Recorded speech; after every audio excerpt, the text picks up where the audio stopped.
सुप्रभात विद्यार्थियों, आप सबका हिंदी ऑनलाइन क्लास में स्वागत है। और आज हम हिंदी व्याकरण के पाठ 8 से जुड़ रहे हैं, जिसका नाम है संज्ञा। यह पाठ बहुत ही सुंदर, बहुत ही अच्छा क्यों है? क्योंकि इसको आपने सुन रखा है पहली कक्षाओं में। और फिर हम आज पढ़ते हैं संज्ञा के बारे में। सबसे पहले मैं आपको बताना चाहता हूँ संज्ञा का मीनिंग। संज्ञा एक शब्द है और इसका मीनिंग होता है नाम, मतलब नेम। अब नेम, संसार में जितनी भी वस्तुएं हैं, जितनी भी चीज़ें हैं जो हमें आँखों से दिखाई देती हैं और जिसे हम छूते हैं, स्पर्श करते हैं, अनुभव करते हैं, वे सारी वस्तुएं, सारी चीज़ें, सारे भाव, उन सब का नाम जो हमने रखा हुआ है, उनकी अलग अलग पहचान के जो नाम हैं, वे सब नाम ही संज्ञा कहे जाते हैं। आइए पुस्तक में जो पाठ में दे रखा है उसका अध्ययन करते हैं, उसके बाद में इसको समझेंगे।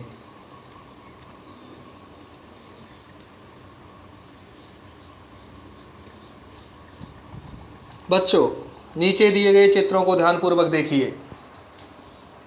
चित्र में आप देख रहे हैं एक बालक है, एक बालिका है और बाजार जा रहे हैं, क्योंकि बाजार का संकेत लगा हुआ है।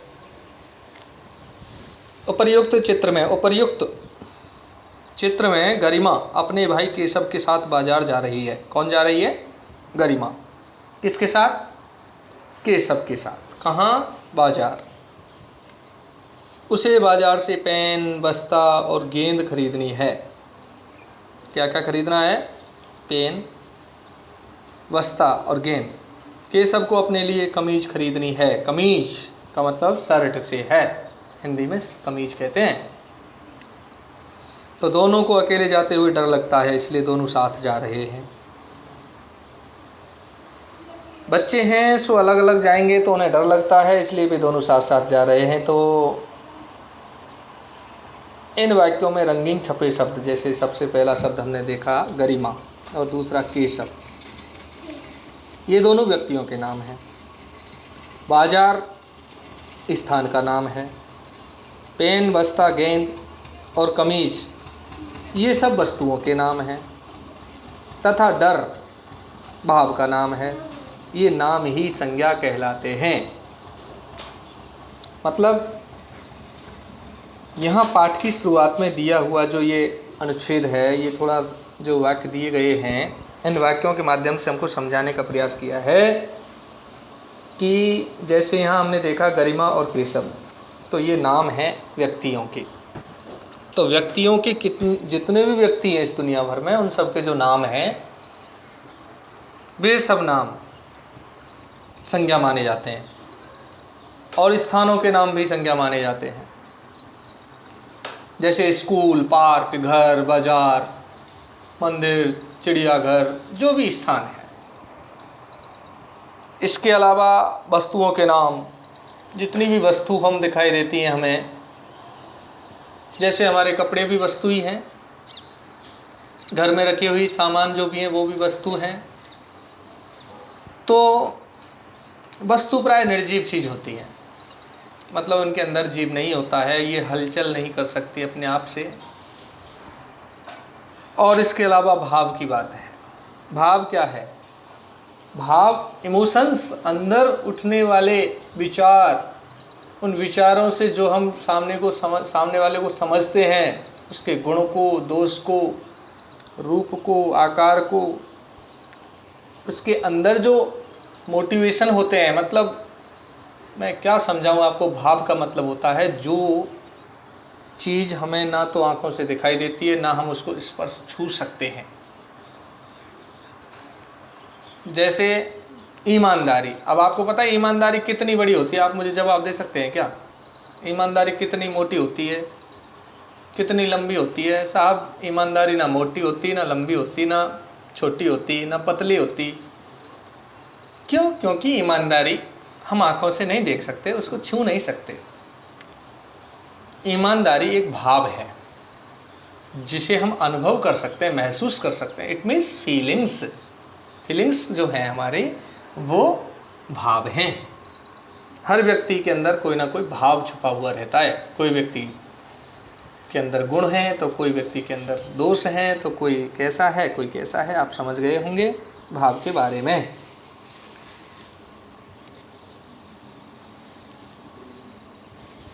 तो इस संसार में बिना नाम का कोई भी नहीं है, कुछ भी नहीं है।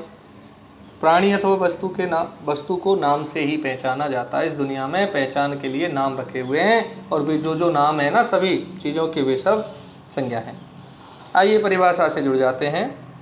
किसी व्यक्ति, वस्तु, स्थान या भाव के नाम को संज्ञा कहते हैं। ध्यान रखना, यहाँ 4 बातें आपको याद रखनी है। व्यक्ति, वस्तु, स्थान, भाव।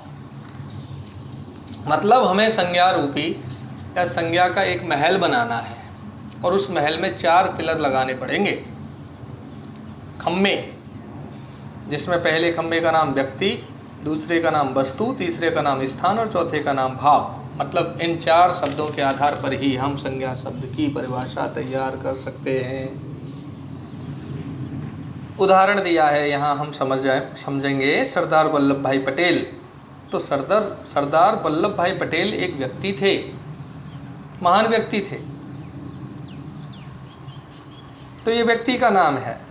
मदर टेरेसा, यह भी एक महिला का नाम है, स्त्री का नाम है, तो यह भी व्यक्ति है।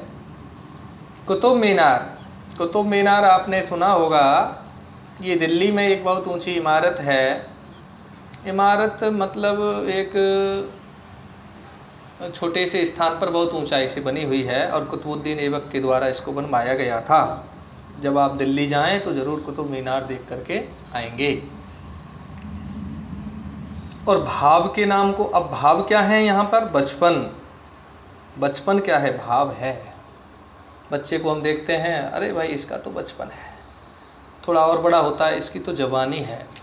और उससे थोड़ा बड़ा होता है, बुजुर्ग होता है, तो उसको ये तो बूढ़ा है। मतलब अनुभव करते हैं हम देख करके। जैसे बच्चा में बचपन आप ढूंढ सकते हैं, कहाँ है बचपन, उसका बचपन कहाँ है? तो बचपन हम छीन नहीं सकते, देख नहीं सकते, महसूस करते हैं। तो ये बातें आपको ध्यान रखनी है। फिर हम बात करते हैं, किसी व्यक्ति, वस्तु, स्थान या भाव के नाम को संज्ञा कहते हैं। एक बार बोलेंगे, किसी प्राणी, स्थान, वस्तु तथा भाव के नाम को संज्ञा कहते हैं। अब हम दूसरे नंबर पर संज्ञा की परिभाषा के बाद संज्ञा के भेदों का ज्ञान करेंगे। संज्ञा के भेद। संज्ञा के मुख्य 3 भेद होते हैं। मुख्य भेद कितने होते हैं? 3 भेद होते हैं। पहला भेद व्यक्तिवाचक संज्ञा, दूसरा भेद जातिवाचक संज्ञा, तीसरा भेद भाववाचक संज्ञा। व्यक्ति जाति भाव, यानी व्यक्तिवाचक संज्ञा, जातिवाचक संज्ञा और भाववाचक संज्ञा। ये आपको याद रखने हैं साहब, 3 भेदों के नाम। फिर पहले भेद की चर्चा हम करते हैं, व्यक्तिवाचक संज्ञा। आपकी पुस्तक में यहाँ उदाहरण दे रखे हैं, उदाहरणों से समझाया गया है। पहले मैं आपको व्यक्तिवाचक संज्ञा की परिभाषा बताना चाहता हूँ। ध्यान से सुनिए, सभी बच्चे ध्यान से सुनेंगे। किसी वस्तु विशेष, स्थान विशेष और प्राणी विशेष के नाम को व्यक्तिवाचक संज्ञा कहते हैं। एक बार पुनः ध्यान रखेंगे, वही संज्ञा की परिभाषा में से ही मैंने शब्दों को ले लिया है और व्यक्तिवाचक संज्ञा की परिभाषा तैयार करके मैं आपको सुना रहा हूँ। किसी वस्तु, स्थान, प्राणी विशेष के नाम को बस थोड़ा सा चेंज करना है, विशेष लगाना है। संज्ञा की परिभाषा में हमको विशेष जोड़ना है और अंत में व्यक्तिवाचक संज्ञा कहते हैं, ऐसा कहना है। कैसे बोलेंगे? ध्यान से फिर सुनिए। किसी वस्तु, स्थान, प्राणी विशेष के नाम को संज्ञा कहते हैं। मतलब इसमें भाव नहीं लगाना आपको। 3 चीज़ याद रखनी है। कौन कौन सी? किसी वस्तु विशेष, स्थान विशेष और प्राणी विशेष। 3 चीज़ें हैं। पहली चीज़ वस्तु विशेष, दूसरी चीज़ स्थान विशेष और तीसरी चीज़ है प्राणी विशेष के नाम को व्यक्तिवाचक संज्ञा कहते हैं। आपकी पुस्तक में आप देख रहे हैं, उदाहरण के अनुसार पहले चित्र में, यह चित्र श्री राम जी का है। तो प्रभु श्री राम अयोध्या के राजा थे, तो यहाँ श्री राम जो नाम है वो व्यक्तिवाचक संज्ञा है। और अयोध्या एक स्थान का नाम है, तो ये भी स्थान विशेष है अयोध्या, तो ये भी व्यक्तिवाचक संज्ञा हो गई। और दूसरे उदाहरण में हम देख रहे हैं धार्मिक ग्रंथ महाभारत वेद व्यास की रचना है। तो महाभारत शब्द जो है, महाभारत का मतलब महाभारत ही है। महाभारत शब्द बोलेंगे तो इट मीन्स महाभारत की कथा हमारे दिमाग में आती है, कौरव पांडवों की लड़ाई का जिक्र और भगवान श्री कृष्ण का पांडवों को साथ देना, पांडवों का साथ देना। तो महाभारत शब्द जो है वो व्यक्तिवाचक संज्ञा है। वेद व्यास एक मुनि हुए थे जिन्होंने थैली बन की, तो वेद व्यास भी एक व्यक्ति का नाम है। इस प्रकार से ये नाम जो है पर्सनल, ये नाम ही व्यक्तिवाचक संज्ञा कहे जाएंगे। तीसरे उदाहरण में हम देख रहे हैं ताजमहल आगरा में स्थित है, तो दुनिया में ताजमहल एक विशेष स्थान का नाम है, विशेष वस्तु कह सकते हैं हम उसको। तो ताजमहल जो शब्द है वो भी व्यक्तिवाचक है, और आगरा जो शहर का नाम है वो भी स्थानवाची है, इसलिए आगरा को भी व्यक्तिवाचक संज्ञा के नाम से जानते हैं। इस प्रकार से संज्ञा के भेदों में पहला भेद आपने स्पष्ट रूप से समझा है। पुनः मैं आपको परिभाषा सुनाना चाहता हूँ। किसी वस्तु विशेष, स्थान विशेष और प्राणी विशेष के नाम को व्यक्तिवाचक संज्ञा कहते हैं। दूसरे नंबर पर दी हुई संज्ञा के भेदों को जानते हुए हम जान रहे हैं कि नंबर 2 पर जातिवाचक संज्ञा है, लेकिन मैंने अनुभव किया है हमारे बच्चे जो हैं जाति में बड़ी ई की मात्रा लगाते हैं, और आप देख रहे हैं यहाँ क्या कि जाति शब्द लिखते समय छोटी ई की मात्रा लगाई जाती है। जातिवाचक संज्ञा, कौन सी संज्ञा? जातिवाचक संज्ञा, जातिवाचक संज्ञा। अब जातिवाचक संज्ञा क्या है? जिन संज्ञाओं में एक ही प्रकार की वस्तुओं और प्राणियों का बोध होता है उन्हें जातिवाचक संज्ञा कहते हैं। क्या कहते हैं?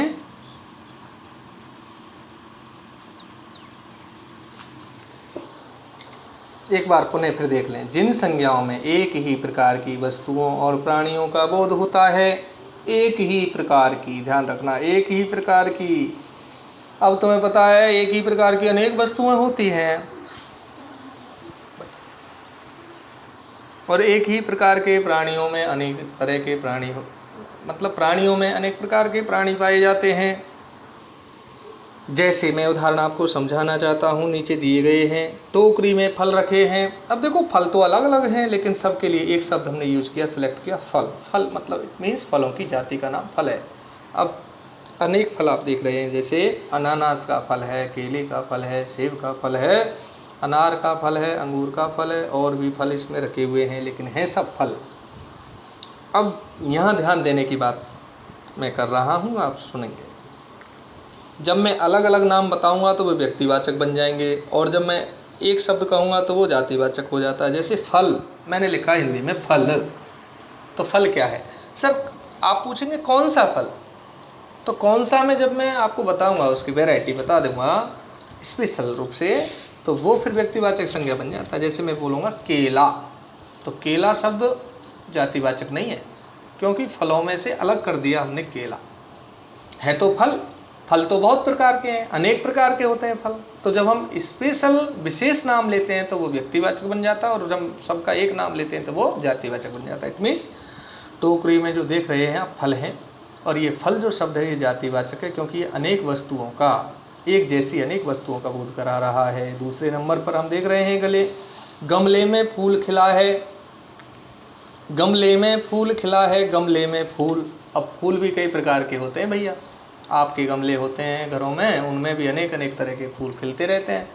तो भाई चमेली का फूल, गुलमोहर का फूल, कमल का फूल, गुलाब का फूल, पता नहीं अलग अलग तरह के सृष्टि प्रकृति ने फूल बना दिए, तो सब हैं फूल वो। तो फूल एक जातिवाचक संज्ञा हो गया मतलब। और मैं कहूँगा गुलाब, तो आप कहेंगे व्यक्तिवाचक संज्ञा है। कमल, तो आप कहेंगे व्यक्तिवाचक संज्ञा है। मैं कहूँगा चमेली, तो आप कहेंगे जी ये भी व्यक्तिवाचक है। और मैं कहूँगा फूल, तो इट मीन्स आप समझेंगे फूल तो मतलब सबके लिए आता है सर, ये तो जातिवाचक हो गया, यानी फूलों की जाति है। इसका नाम फूल है। अगले उदाहरण में आप देख रहे हैं पक्षी उड़ रहे हैं। अब पक्षी भी अनेक प्रकार के होते हैं, आपने देखे होंगे, मोर होता है, चिड़िया होती है, तोता होते हैं, कबूतर होते हैं, अनेक प्रकार के अनेक प्रकार के पक्षी दुनिया भर में हमको मिलते हैं। तो हैं तो सब पक्षी, हैं तो सब पक्षी ना। चिड़ियाघर में जाते हैं आप, घना पक्षी विहार भरतपुर में आप जाइए, वहाँ अनेक प्रकार के पक्षी मिलेंगे, लेकिन हैं सब पक्षी, यानी उन सब की जाति पक्षी है। आप सभी डेली फल खाते हैं, अनेक प्रकार के फल खाते हैं, मनपसंद के फल खाते हैं तो सब फल। ओके, आप अनेक प्रकार के फूलों को पसंद करते हैं, लेकिन हैं तो सब फूल। तो ये मैं बोल रहा हूँ आपको कि फल, फूल और पक्षी, यहाँ जो 3 उदाहरणों में शब्द हमने देखे, ये शब्द ही क्या हैं? ये शब्द ही बच्चों, ये शब्द ही हमारे लिए जातिवाचक शब्दों का ज्ञान करा रहे हैं, संज्ञा शब्दों का। इस प्रकार से हमने यहाँ पर जातिवाचक संज्ञा के बारे में समझा। आइए पेज नंबर 37 पर चलते हैं। उपर्युक्त वाक्यों में आए रंगीन शब्द फल, फूल और पक्षी अपनी संपूर्ण जाति का बोध करा रहे हैं। यहाँ किसी विशेष फल, फूल या पक्षी का पता नहीं चल रहा है, अतः ये सभी जातिवाचक संज्ञाएं हैं। मतलब ये संपूर्ण जाति का जो बोध करा रहे हैं, है ना, ये ही शब्द हिंदी व्याकरण में जातिवाचक संज्ञा माने जाते हैं। आइए भाववाचक संज्ञा के बारे में बात करते हैं। आप समझ चुके होंगे व्यक्तिवाचक में स्पेशल चीज़ आती है और जातिवाचक में भी स्पेशल चीज़ों का ग्रुप, मतलब ऐसा शब्द जिसमें भी सब शामिल हो जाते हैं। मतलब जिन संज्ञाओं से एक ही प्रकार की वस्तुओं और प्राणियों का बोध होता है उन्हें जातिवाचक संज्ञा कहते हैं। जैसे गाय, उदाहरण के लिए गाय शब्द है, तो गाय भाई अनेक प्रकार की होती हैं। आपने देखा पीली गाय, सफ़ेद गाय, है ना, और गाय की क्वालिटी, वैरायटी भी है साहब, वैरायटी भी होती है थार पारकर गाय, जैसलमेरी गाय, नागौरी गाय, हरियाणवी गाय, है ना। तो इस तरह से गाय की भिन्न वैरायटी जो होते हैं, मतलब ये समझना, वैरायटी जब आती है ना स्पेशल, तो वो होते हैं शब्द व्यक्तिवाचक। और जिसकी हम वैरायटी बता रहे हैं, गाय की बता रहे हैं, तो गाय जातिवाचक है। इस प्रकार से जैसे आदमी, तो आदमी कई प्रकार के होते हैं, ईमानदार आदमी होते हैं, चोर आदमी होते हैं, मूर्ख भी होते हैं, समझदार भी होते हैं, विद्वान भी होते हैं, छोटे भी होते हैं, बड़े भी होते हैं। तो आदमी कई प्रकार के होते हैं, लेकिन आदमी शब्द कॉमन शब्द है, इट मीन्स ये जातिवाचक संज्ञा। पेड़, अब पेड़ की बात कर सकते हैं। जैसे तो पेड़ तो साहब पीपल का भी होता है, नीम का भी होता है, अमरूद का भी, आम का भी होता है, अनेक प्रकार के पेड़ हैं, लेकिन सबका नाम कॉमन है जो पेड़ है। इस प्रकार से बकरी, अब बकरी भी कई प्रकार की होती है सब, मारवाड़ी बकरी, है ना, और क्या नाम से हरियाणवी भी हो सकती है, अनेक प्रकार की होती हैं, छोटी बकरी, बड़ी बकरी, है ना, वैरायटी होती हैं। तो हैं तो सब बकरी ना। नदी, अब नदी, कोई नदी बड़ी है, कोई नदी दूसरी नदी में जाकर के मिलती है, सहायक नदियां हैं। तो इस प्रकार से नदी भी शब्द जो है हमारा जातिवाचक बनता है। ये भाववाचक संज्ञा के बारे में जानकारी करते हैं उदाहरणों से देख करके। पहले उदाहरण में आप देख रहे हैं बचपन लौट कर नहीं आता। शाबाश, समझ रहे हैं ना आप, कौन लौट कर नहीं आता? बचपन। तो बचपन क्या है? भाववाचक शब्द है। तान्या के चेहरे पर खुशी झलक रही है। क्या झलक रही है? खुशी। तो खुशी जो है शब्द भाववाचक है। आलस्य मनुष्य का शत्रु है, तो आलस्य शब्द भी यहाँ पर जो है भाववाचक बताया गया है। अब देखो क्या समझाया नीचे। उपर्युक्त वाक्यों में आए रंगीन शब्द बचपन, खुशी और आलस्य व्यक्ति या वस्तु के गुण, दोष अथवा भाव प्रकट कर रहे हैं, अतः ये सभी शब्द भाववाचक संज्ञा माने जाएंगे। एक बार आप पुनः हमारे साथ सुनने का प्रयास करें ढंग से। जिन संज्ञा शब्दों से किसी प्राणी अथवा वस्तु के गुण, दोष, दशा तथा कार्य अथवा भाव आदि प्रकट होते हैं उन्हें भाववाचक संज्ञा कहते हैं। जैसे ईमानदारी, गहराई, चौड़ाई, लंबाई, बुढ़ापा, जवानी, बचपन, खुशी, आलस्य, ये शब्द भाववाचक संज्ञा के उदाहरण हैं। यहाँ तक आपने 3 प्रकार की संज्ञाओं की परिभाषा और उदाहरणों को स्पष्ट रूप से समझा है और आप तीनों संज्ञाओं में भेद भी करना सीख चुके होंगे। अब अगली पंक्ति है, अंग्रेजी व्याकरण के प्रभाव से हिंदी व्याकरण में भी कुछ विद्वानों द्वारा संज्ञा के दो भेद और माने गए हैं। यानी कुछ विद्वानों के अनुसार संज्ञा के दो भेद और भी बताए जाते हैं। मुख्य तो 3 होते हैं, लेकिन और 2 बता दिए हैं। चलो उन्हें भी सीखते हैं। पहला जो भेद है द्रव्यवाचक संज्ञा और दूसरा है समूहवाचक संज्ञा। तो द्रव्यवाचक संज्ञा क्या होती है? जैसे देखो भैया, सोने से आभूषण बनते हैं, ये आभूषण, ऑर्नामेंट्स, गहने।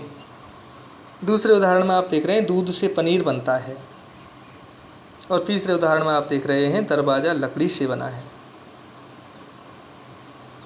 तो द्रव्यवाचक जो शब्द होते हैं इनको हम पदार्थवाचक संज्ञा भी कहते हैं। कई जगह पर क्या कहते हैं इसको? पदार्थवाचक संज्ञा भी कह सकते हैं। जिन संज्ञा शब्दों से पदार्थ अथवा धातु का नाम प्रकट होता है उन्हें पदार्थवाचक संज्ञा कहते हैं। इन पदार्थों अथवा धातुओं से अन्य वस्तुएं बनाई जाती हैं, जैसे लोहा, सोना, चांदी, दूध, तेल, आटा, घी, ये सब पदार्थ हैं। और ये जो नाम है पदार्थों के, ये सब पदार्थवाचक संज्ञा के नाम से जाने जाते हैं। भैया पदार्थ 3 प्रकार के होते हैं, ठोस, द्रव्य और गैस। ठोस भी होते हैं जिन्हें हम दबा नहीं सकते, मोड़ नहीं सकते आसानी से हाथ से, उनमें जो कण होते हैं वे पास पास होते हैं। द्रव्य भी होते हैं जो बहते हैं और बर्तन के अनुरूप अपना आकार ग्रहण करते हैं। जैसे दूध है, हमने जग में रखा तो जग जैसा आकार उसका बन जाता है अंदर, और हमने उसको गिलास में रखा तो गिलास जैसा बन जाता है, और उसको फैलाया तो वो फैलता है। तो फैलने वाले जो पदार्थ हैं वे सब द्रव्य कहलाते हैं, बहने वाले। और गैसीय भी होते हैं, जैसे nitrogen gas, hydrogen gas, oxygen gas, अनेक प्रकार की गैस हैं। ये सब तीसरे प्रकार के पदार्थ माने गए हैं। दुनिया में 3 प्रकार के पदार्थ पाए जाते हैं भाई, विज्ञान ऐसा बताती है। तो द्रव्यवाचक संज्ञा, द्रव्य का मतलब होता है धातु या वस्तु।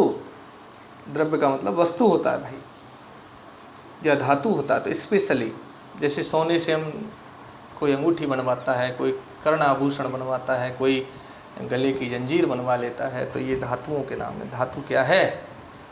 धातु एक पदार्थ है जो हमें पृथ्वी से प्राप्त होती है, पृथ्वी के गर्भ से, यानी खुदाई करने से प्राप्त होती है। लोहा, सोना, है ना, और इनको शुद्ध करके फिर हम इससे आभूषण बनवाते हैं। ऐसे ही आप यहाँ देख रहे हैं दूसरे उदाहरण में दूध से पनीर बनता है। तो दूध क्या है?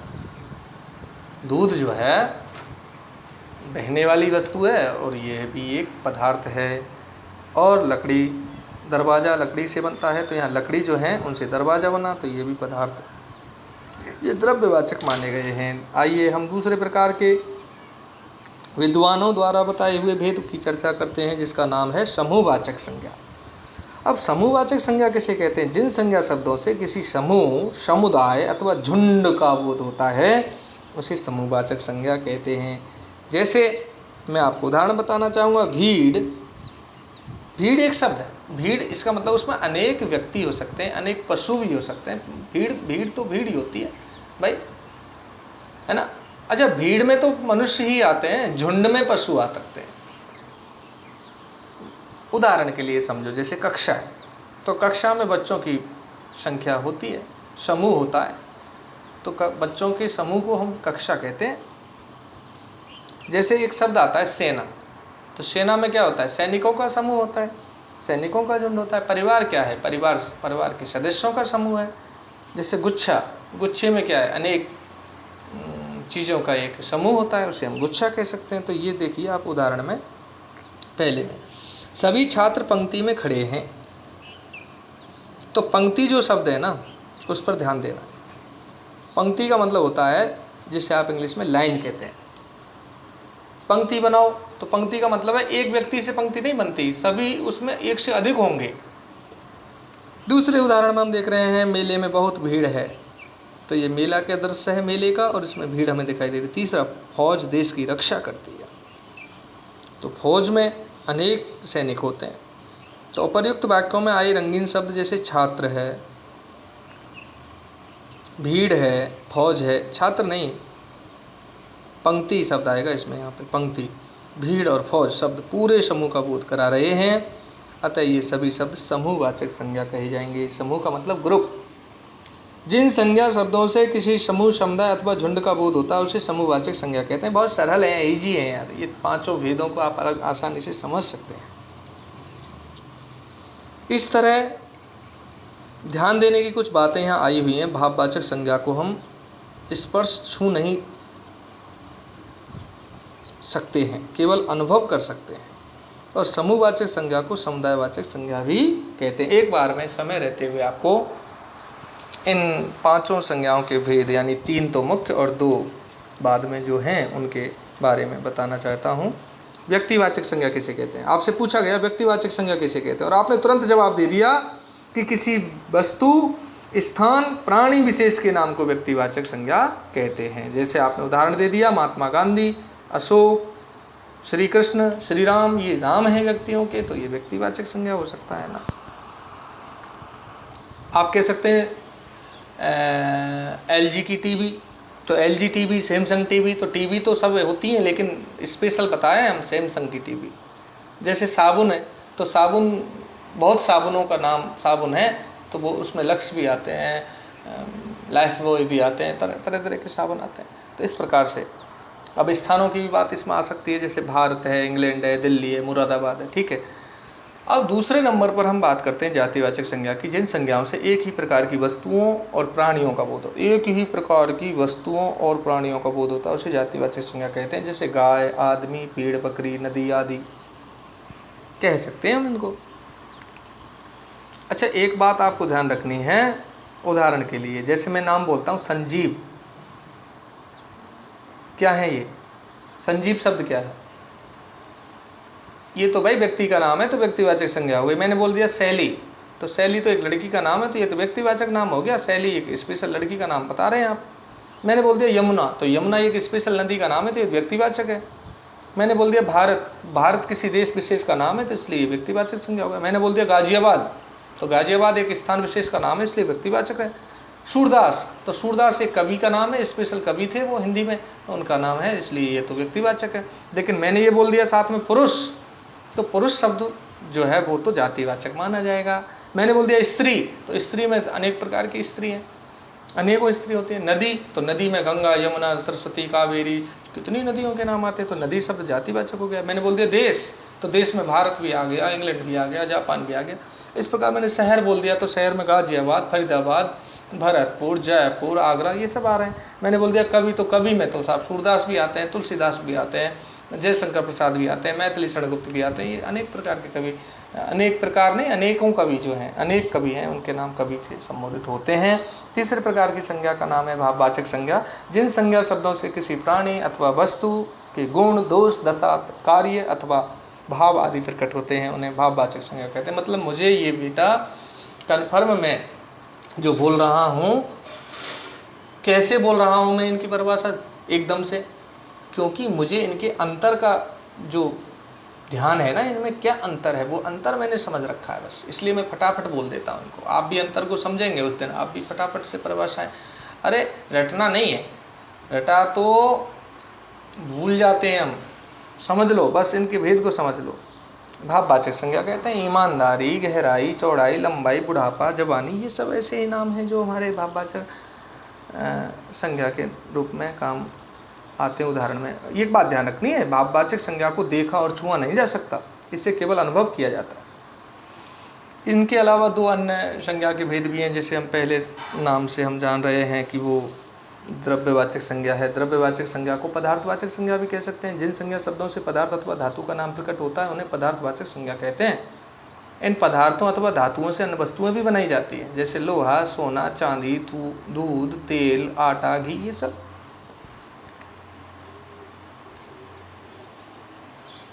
भाववाचक संज्ञा मूल शब्द के रूप में नहीं होती, इनको संज्ञा, सर्वनाम, क्रिया विशेषण तथा क्रिया विशेषणों में प्रत्यय जोड़कर बनाया जाता है। मतलब ये बनाई जाती हैं, भाववाचक संज्ञाएं बनाई जाती हैं सब। जैसे ईमानदारी है, तो ईमान होगा तभी तो ईमानदारी बनेगी ना, तो मैं आपको समझाऊंगा। और इसके साथ ही जो दूसरी संज्ञा है वो है समूहवाचक। जिन संज्ञा शब्दों से किसी समूह, समुदाय अथवा झुंड का बोध हो उसे समूहवाचक संज्ञा कहते हैं, जैसे भीड़, कक्षा, सेना, परिवार, गुच्छा आदि।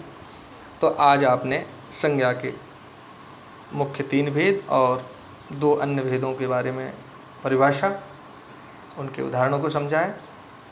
आप घर में रह कर के इनके अंतर को समझ लें और मेरी तरह बोलने का प्रयास करें। आप धड़ाधड़ बोलें, परिभाषा को धड़ाधड़ बोलना है। मतलब इस तरह आज आपकी पाठ्य पुस्तक में जो दिया हुआ पाठ है 8 संज्ञा संपूर्ण होता है। संपूर्ण नहीं होता है, इसके बाद भी 38 पेज पर भाववाचक संज्ञा बनाने का ज्ञान दिया हुआ है, उसका भी अध्ययन हम कल की क्लास में करेंगे। आज इतना ही, धन्यवाद।